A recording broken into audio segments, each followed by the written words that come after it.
Magandang araw po sa lahat. Sa bidyong pong ito, ah, papakita natin kung paano linisin yung MiG-22. Actually, maraming nagre-request, may mga nag-PPM sa akin dun sa Facebook page natin, Slides and Barrels PH.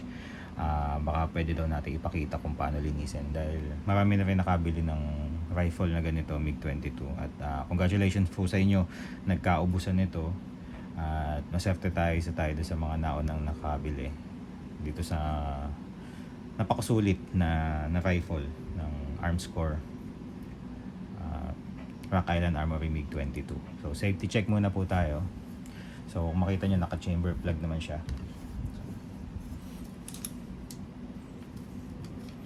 So empty yung chamber niya.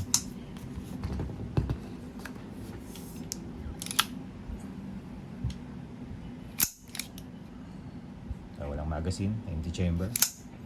Safe po yung firearms natin. So gagawin po natin is bubuksan natin yung ibabaw nito. Kaya tatanggalin natin yung LPBO. So na-zero naman natin siya before. Okay siya. So pwedeng mawala siya sa zero kahit ibalik natin siya dun sa position niya. Pero okay lang, madali naman siya i-zero. Saka mura lang naman yung bala. Zero natin siya ulit. Confirm natin yung zero niya. Or i-zero natin siya pagbalik natin sa range. So safe na po yung ating firearms. Tanggalin lang natin muna yung LPBO. Dito na lang ako magkakalas, hindi ko na siya gagalawin dito sa ibabaw. Actually nilawagan ko na dahil naka-torque ito. Una pala natin kinabit to, medyo gumalaw siya kaya hinigpitan ko siya. Wala kasi sa specs nakalagay kung ilan yung torque value niya, pero ginaya ko lang yung dun sa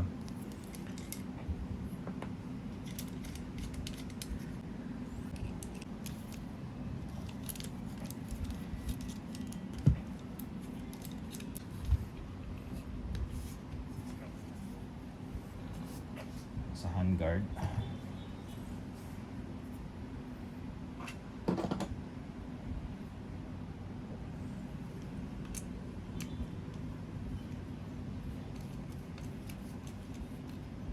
So pagka pala nagtanggal kayo nito at binalik nyo, mas maganda kung meron kayong torque screw para maibalik yung torque. Sa research ko, halos karamihan between 30 to 40 yung ano niya, yung higpit niya, yung torque value ng mga screw sa handguards. Bawat manufacturer meron din silang specific na torque value. So kung ma-search nyo kung anong klaseng handguard meron kayo, kung anong accessories meron kayo, so make sure na i-check nyo sa manuals nila or sa website nila kung ano yung mga gamit nilang torque value, para yun nilang sundin natin.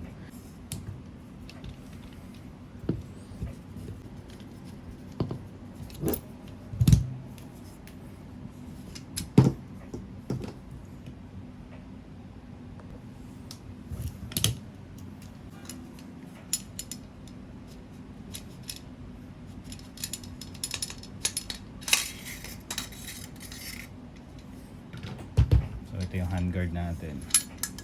Make sure tago nyo lang yung mga screw nya para hindi mawala, hindi tayo maghanap pagka binabalik niya natin.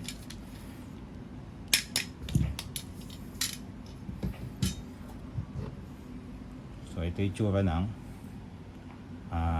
barrel natin pag wala yung handguard.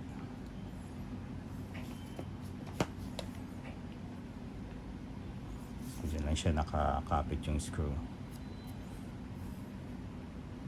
Make sure din meron kayong mga patch para pampunas. So, hindi na natin ito tatanggalin. Ang kailangan lang natin tanggalin is itong Picatinny rail sa ibabaw. So yan, screw nyo lang siya dito.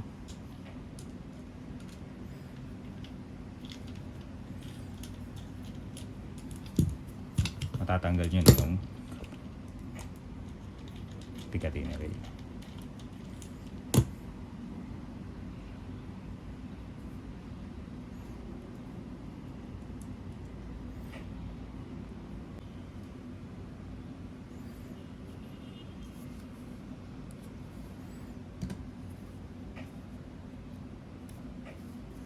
So ayan siya. Katapos, ang tatanggalin natin itong 5 screw.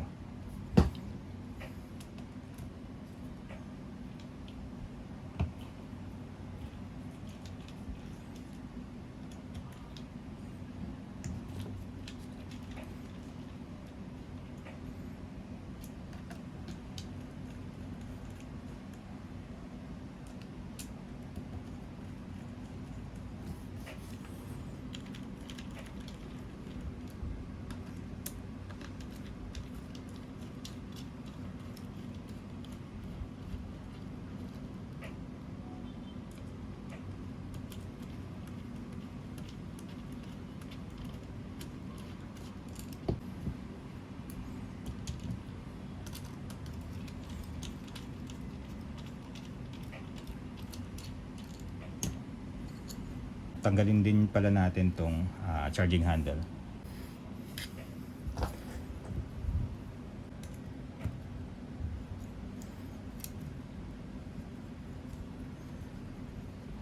So yung sinut natin siya before na walang Loctite, lumuluwag siya.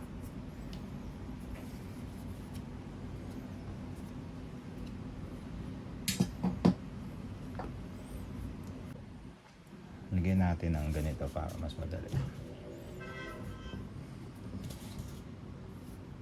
So ganito gagawin nyo. Pag natanggal nyo na yung charging handle, yung Picatinny rail, at yung 5 screw sa ibabaw, mahuhugot nyo na siya ng ganito. Tapos slide nyo lang paatras. Makukuha nyo ng buo yung upper nya kasama yung bolt, yung upper na cover saka yung bolt nya. So ganito yung itsura nya.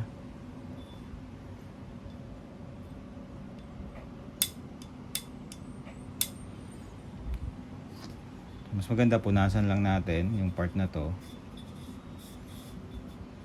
para mag-dry siya dun sa mga residual na dumi.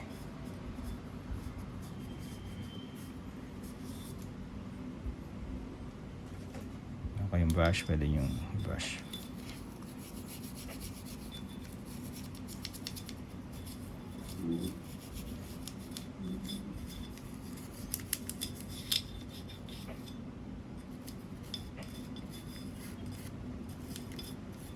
So para malinis naman yung trigger assembly natin, so hindi na tayo maggagalaw dyan, hindi na tayo magbabaklas.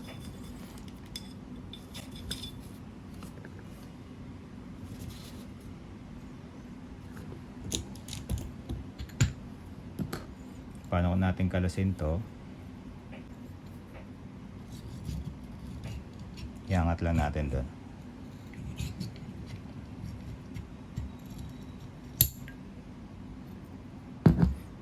So ingat lang kayo dahil baka tumalsik.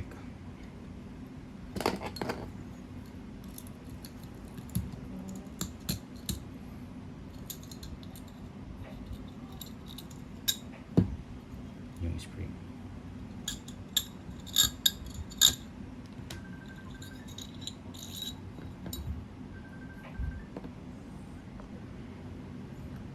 So make sure na ingatan nyo yung mga tinanggal nyo.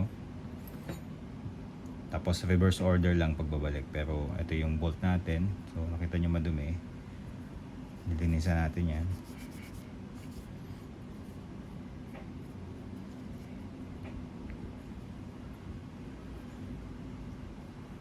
Yung firing pin. So hindi na tayo magbabaklas nyan. Nilinisin lang natin.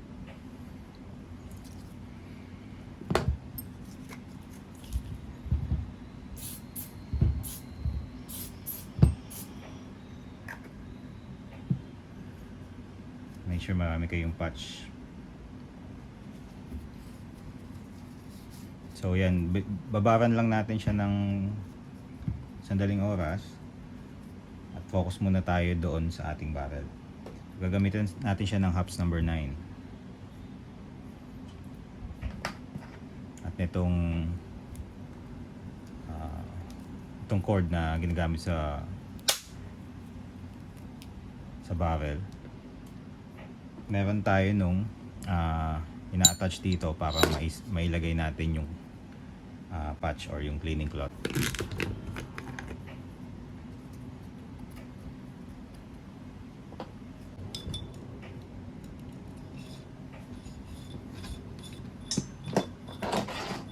So ready lang natin yung patch natin na medyo hatiin pa natin siya dahil 22 caliber, medyo masikip yung bore niya. So kinabit na natin to para mapadaan natin siya sa ating barrel.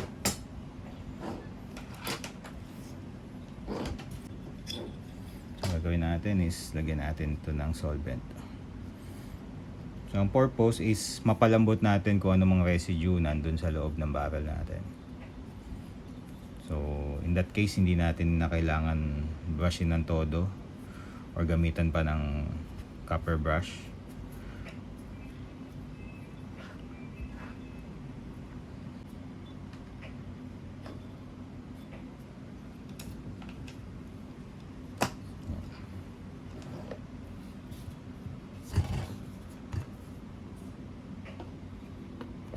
So ipasadahan lang natin na isang beses para lang magkaroon ng solvent yung loob ng ating barrel.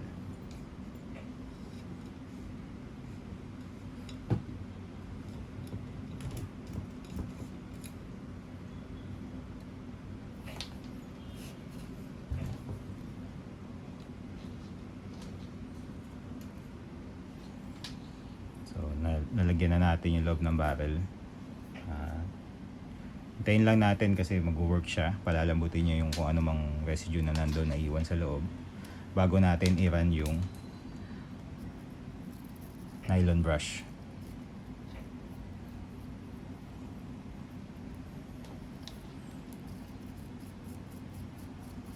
Ito lang gagamitin natin, hindi na natin siya gagamitan ng copper brush.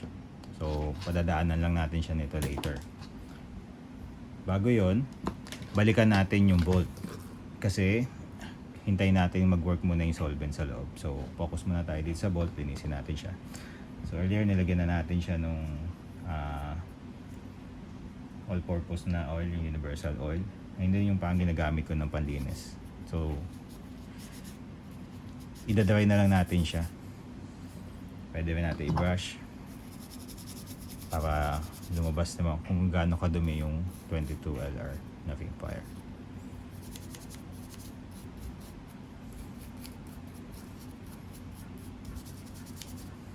Ating gamitan ng cotton buds.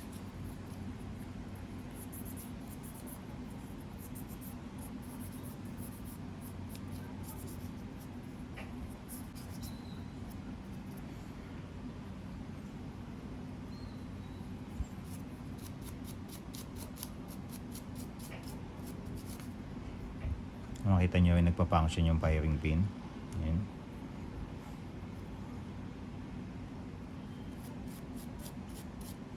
So kung may mga dumi dyan, madudukot nyo na rin naman yan.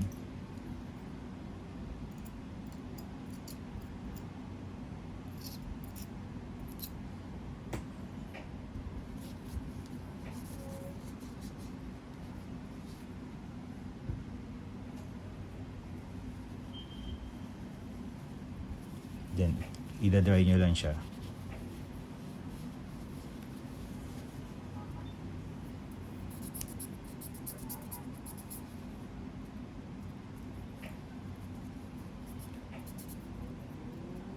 So ang purpose din naman ng oil is pwede rin yung WD-40, pero I suggest pagkatapos gamitan nyo pa rin ng lubrication, which is yung gun oil or yung motor oil natin. So gamitin nyo lang panlinis yung Ballistol na universal oil or yung WD-40. So makikita nyo naman na malinis na siya. Halos na-extract na natin yung mga dumi. Then idadry nyo lang siya gamit ang dry cloth or ano man pwede nyong pamunas. Kita nyo kung gaano siya kalinis.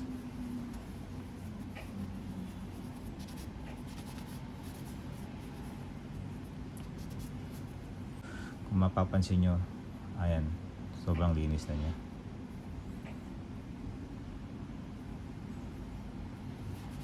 Dry nyo lang siya. Then set aside natin.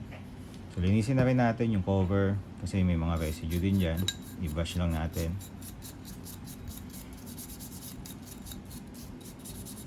Para lang din kayo nag-peel strip ng pistol nyo, yung slide, yung loob nya. Dahil may mga residue dyan.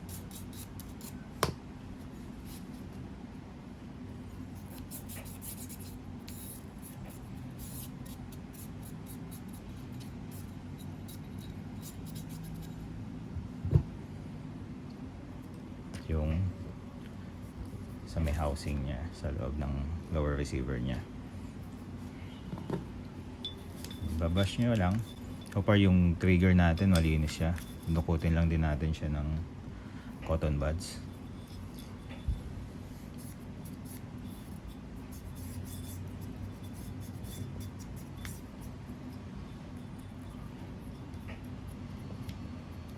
Yung trigger mechanism, so dinadry natin siya para makuha din natin yung mga dumi. Kung makita nyo naman.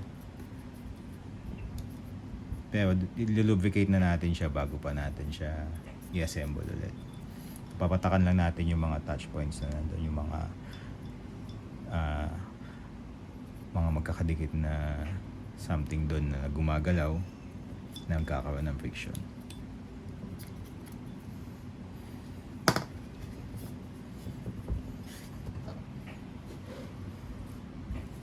So balikan natin yung barrel. So tingin ko mas okay siya ipakita ng ganito. So iba-brush na natin siya gamit itong ating bore brush. Kung meron kayong mahabang rod, okay din. Pero kasi ito para sa akin mas magandang ginagamit yung i-insert natin siya dito sa may chamber niya, palabas naman ang barrel. So yan na, pumasok na yung brush niya. So padadaanin lang natin siya siguro mga 5 beses.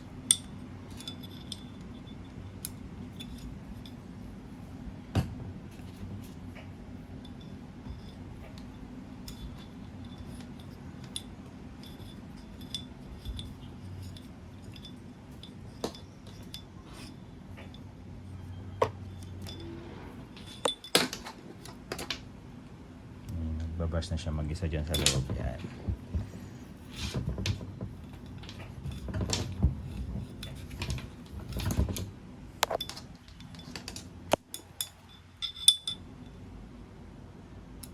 Ngayon pala nakikita nyo na, masisilip nyo na yung barrel nya, yung chamber nya na malinis na.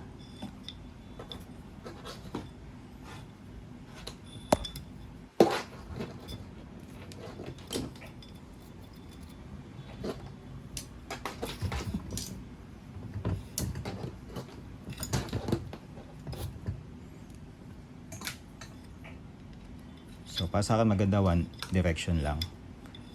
Hindi yung meron kasi yung mga gumagamit ng bore snake, parang back and forth nila yung paghila. So para sa akin pwedeng makadamage siya ng barrel. Opinion ko lang naman, so nasa sa inyo pa rin kung gaano nyo kagusto i-treat yung barrel nyo. So makita nyo naman nababrush naman siya sa loob. So daanin pa natin na isang beses.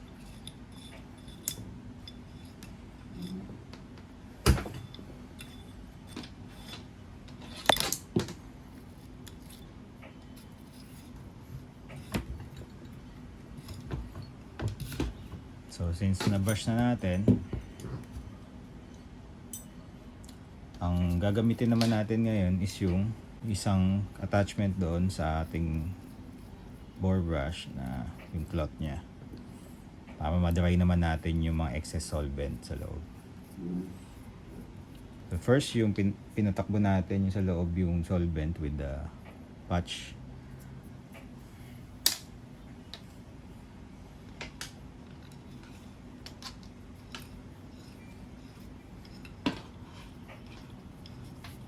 Ngayon, napatakbo natin, i-run natin yung brush.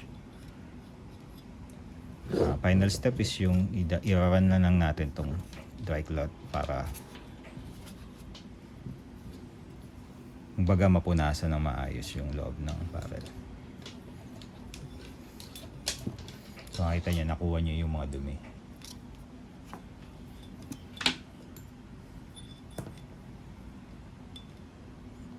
So kung meron kayong bench vise na magagamit para naka-steady siya, mas maganda para mas magamit nyo yung dalawang kamay nyo sa paglilinis.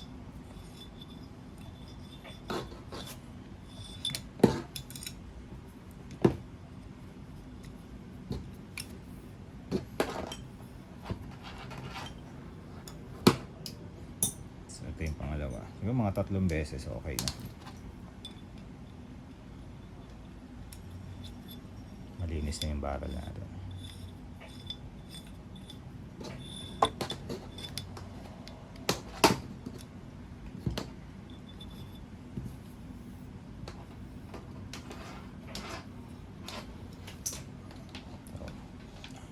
Nalinis na natin yung barrel.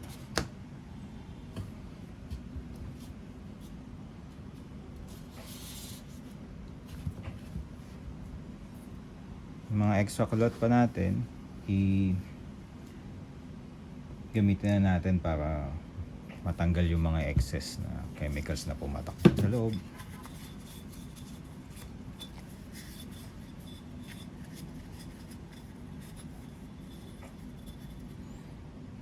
Pwede nyo gamitin sa brush.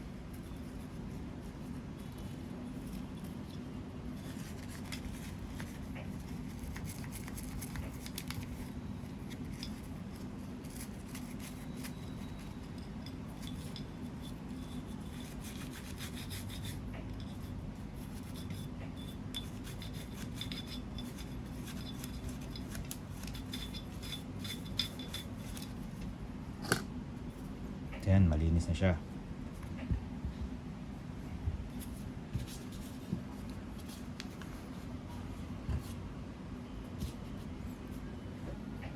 Malinis na lahat, pwede naman natin siyang i-assemble ulit.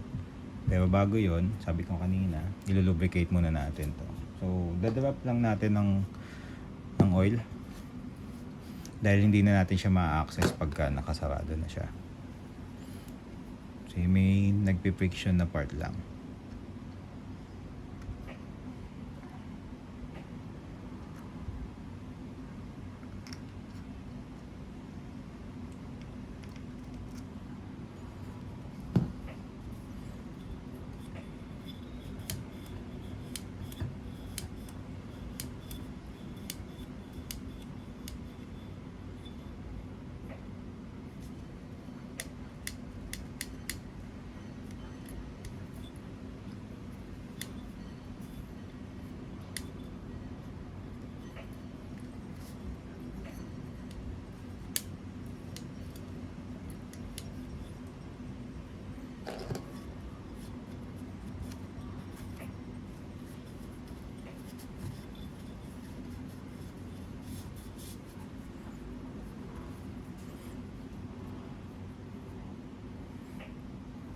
Lagyan din natin ng konting oil yung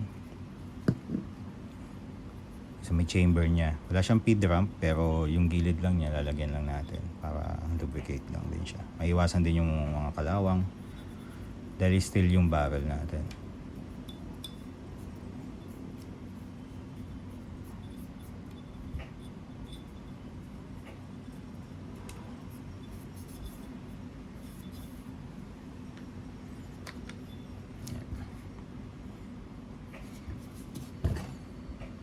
Assemble lang din natin yung spring pala, pwede rin natin siyang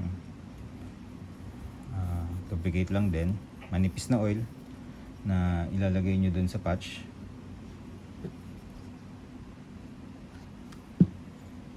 Alam, maiwasan din natin yung kalawang at yung build up nya dun.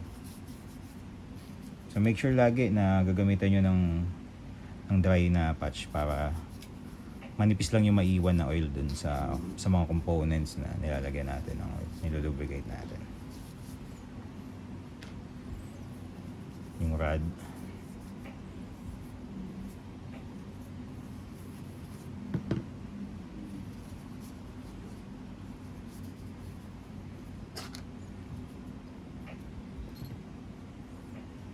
So pagbabalik niya, reverse order lang yung gagawin natin.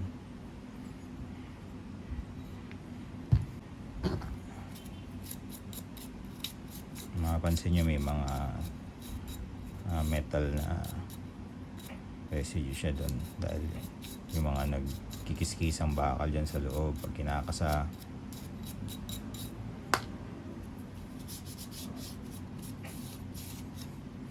Kaya lalagyan din natin siya ng oil doon dito.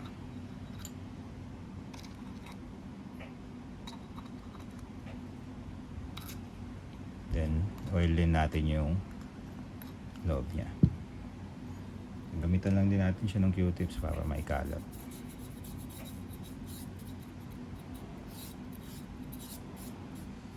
Dahil nag-run dyan yung bolt natin, kumikis-kis dyan.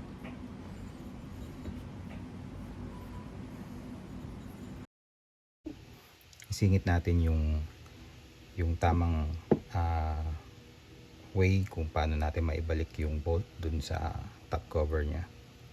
So dun sa unang video kasi nagkamali tayo ng pagkabit na ipreso natin siya dito. Salamat at may nakapansin. May nag-comment si brother, kung sino ka man, salamat sa iyo dahil may ko-correct natin to kung paano talaga tama ikabit. So ang magiging position niya is ganito. Nandito dapat siya, tapos yung spring.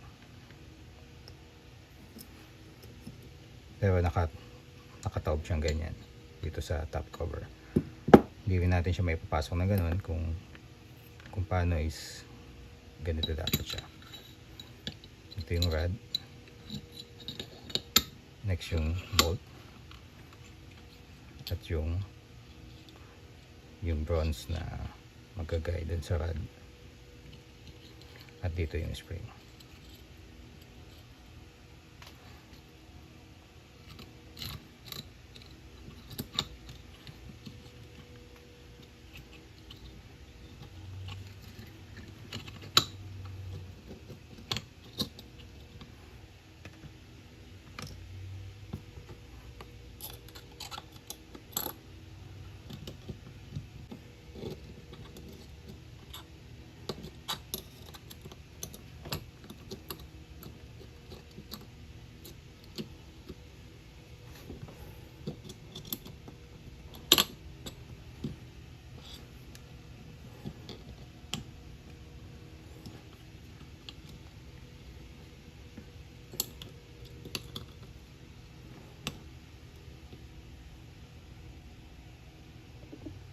So gagamit tayo nito pag naipasok na natin dyan para ma-shoot natin yung rod doon.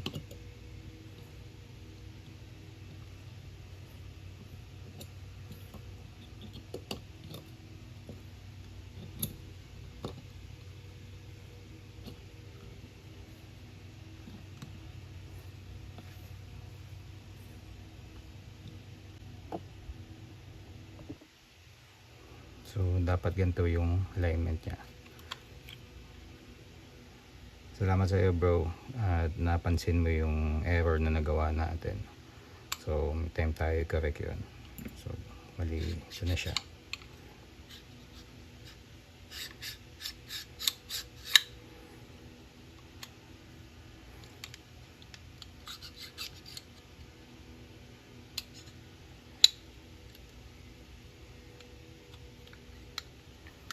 Ganito yung magiging posisyon ng bolt. So balik lang din natin dun sa upper nya. So pwedeng wag nyo nang tanggalin to kung maglilinis kayo para hindi na kayo mahirapan ibalik. So para yung mga dumi naman, may ipon lang siya dito. Meron kayong panungkit, masusungkit nyo siya.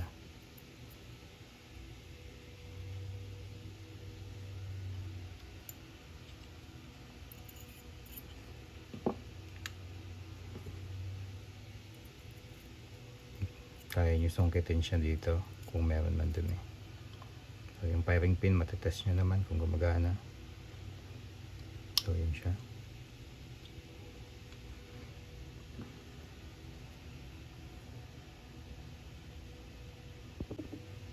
So yung pagbabalik niya, ang humaharang dito is yung extractor niya. So pagka nahirapan kayo ipasok, ipupush nyo lang to.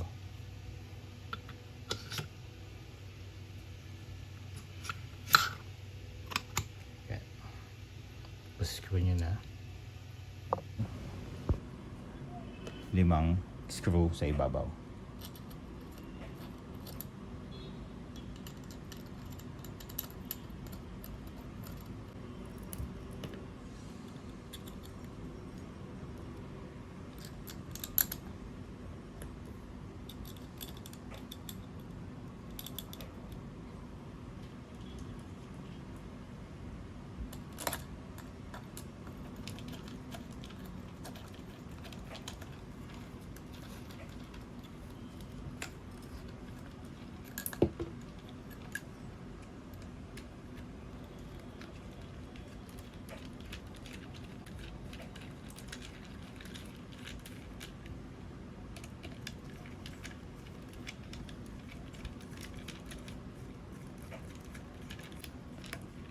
Ganun naman ang normal procedure pagka yung medyo maraming tornilyo yung binaklas nyo at binalik nyo. Huwag nyong higpitan ng todo agad yung isang screw na inattach nyo.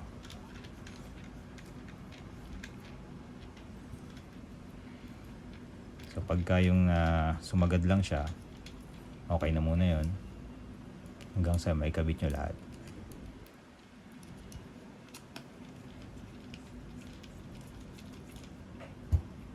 Pagka sagad na lahat, isa-isa nyong hipitan.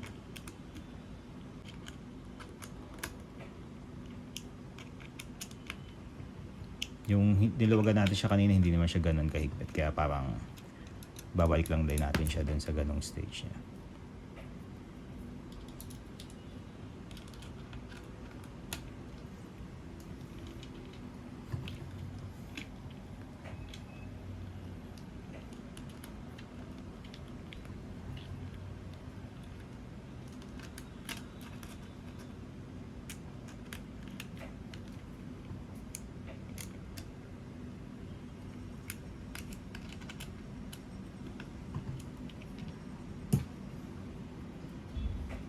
Yan yung Picatinny rail.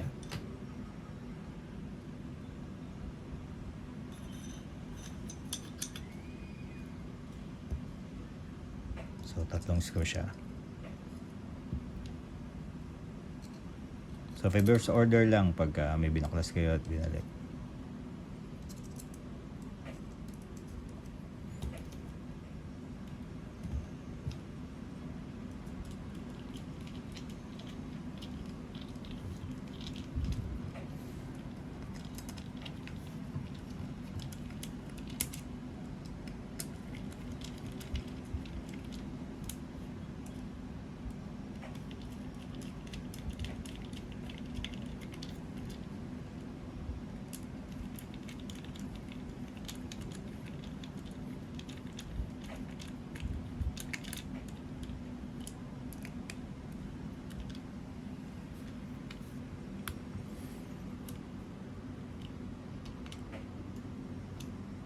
Importante yung tama yung higpit ng screw dito kasi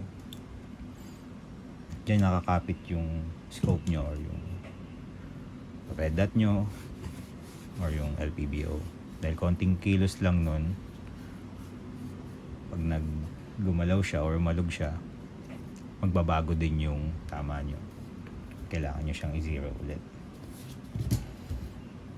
So ikabit naman natin yung charging handle, pero lalagyan natin siya ng Loctite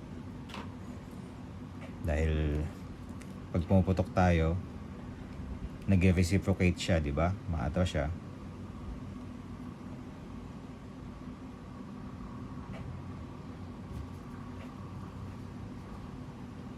So konti lang.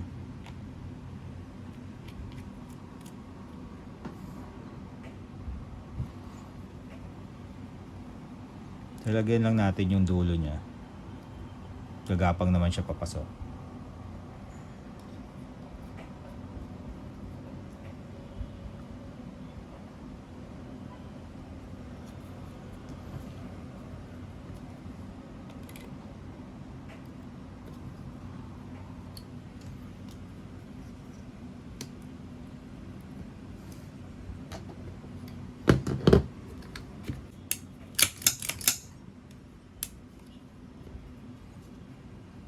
Test yung function.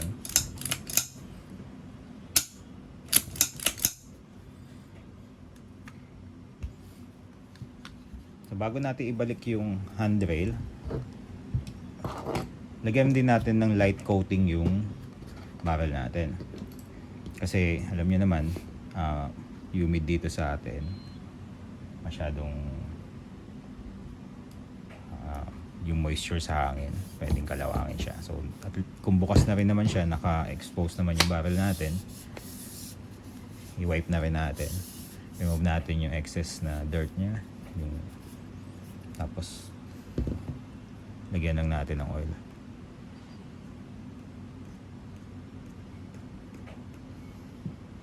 So light coating lang para lang may protection siya.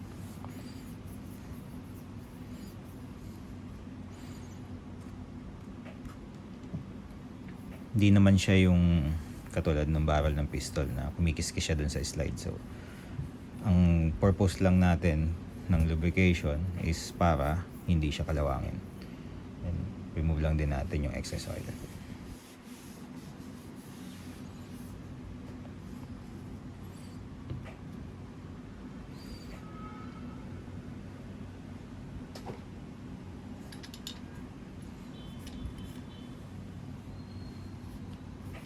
Bago nyo ibalik, kung kaya nyo punasan yung mga naiwang dumi sa loob, mas maganda.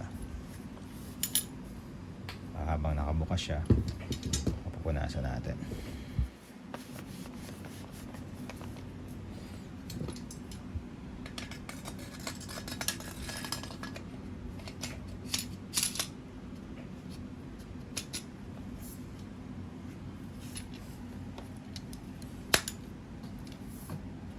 So yan, sagad na siya.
So kailangan natin siyang i-torque.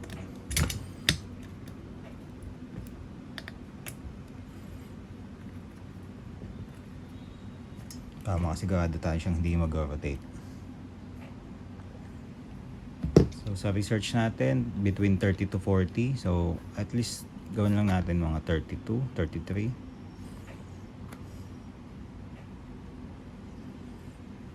And 35 yung torque niya. This is inches pound.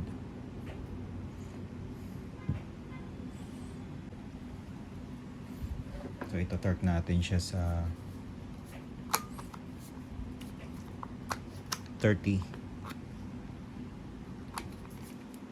inches pounds.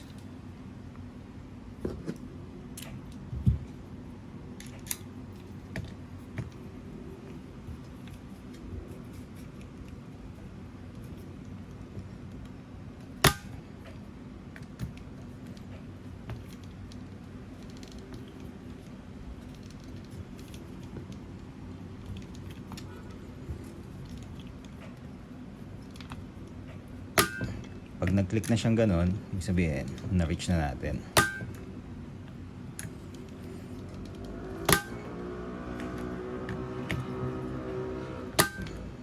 Pag salit-salit siya kasi lumuluwag yung isa once na sumisikip yung isa hanggang sa properly balanced na yung alignment ng torque niya.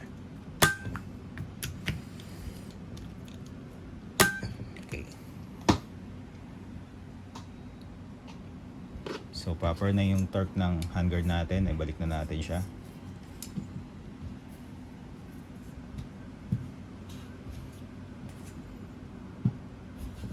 Since naglinis tayo, ilulubricate lang din natin itong part na to.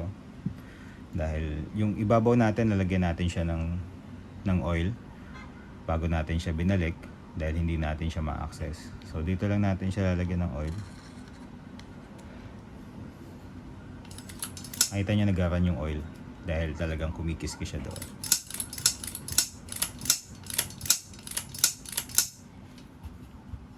Sa kabila.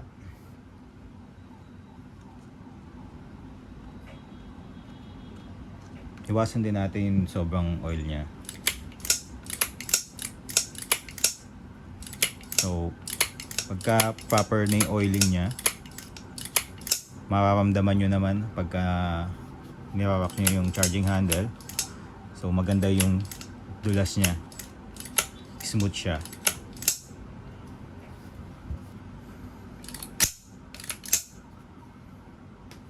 Again, yung mga excess oil, linisin lang natin. Ito palang likod, isasama rin natin siya para laging smooth yung glide niya. Light coating.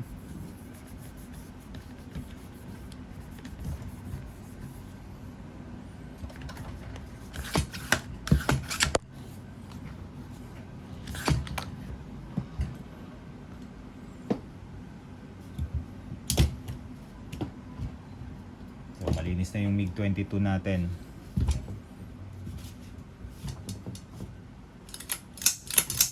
Test function. So gumagana yung safe. So naibalik naman natin so far na maayos lahat.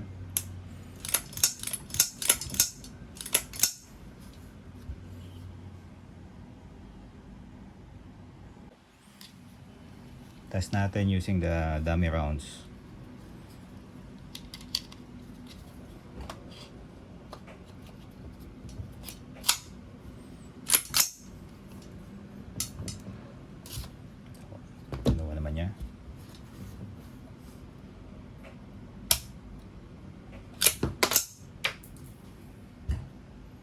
So okay, successful yung cleaning session natin ng ating MiG-22 Tactical 22 long rifle.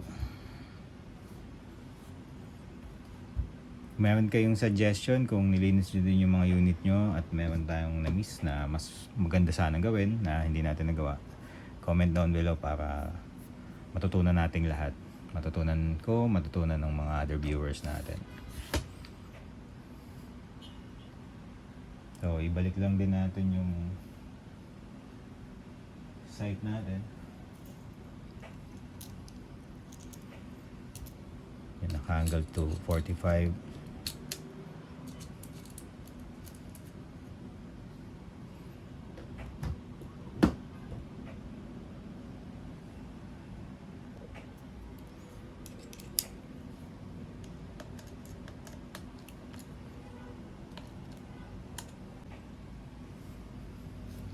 So, malinis na ulit yung ating MiG-22.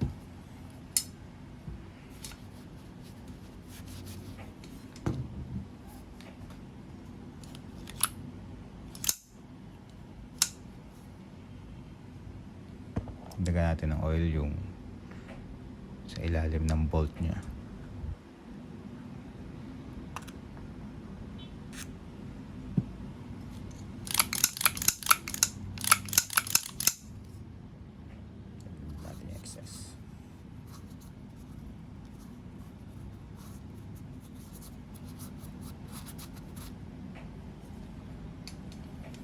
Ibalik natin yung bipod.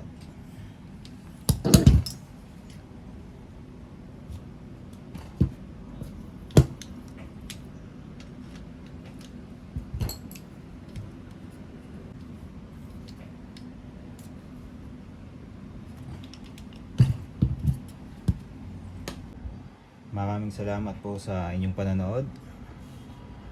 At sana nakatulong sa inyo yung pinakita natin kung paano kalasin. Pero magagawa din tayo ng video kung paano quick cleaning lang sa MiG-22 na hindi na natin kailangan baklasin yung upper natin, yung upper cover, para hindi natin tanggalin kung anumang scope ang nakakabit. So, salamat po sa panonood. Sana nakatulong sa inyo.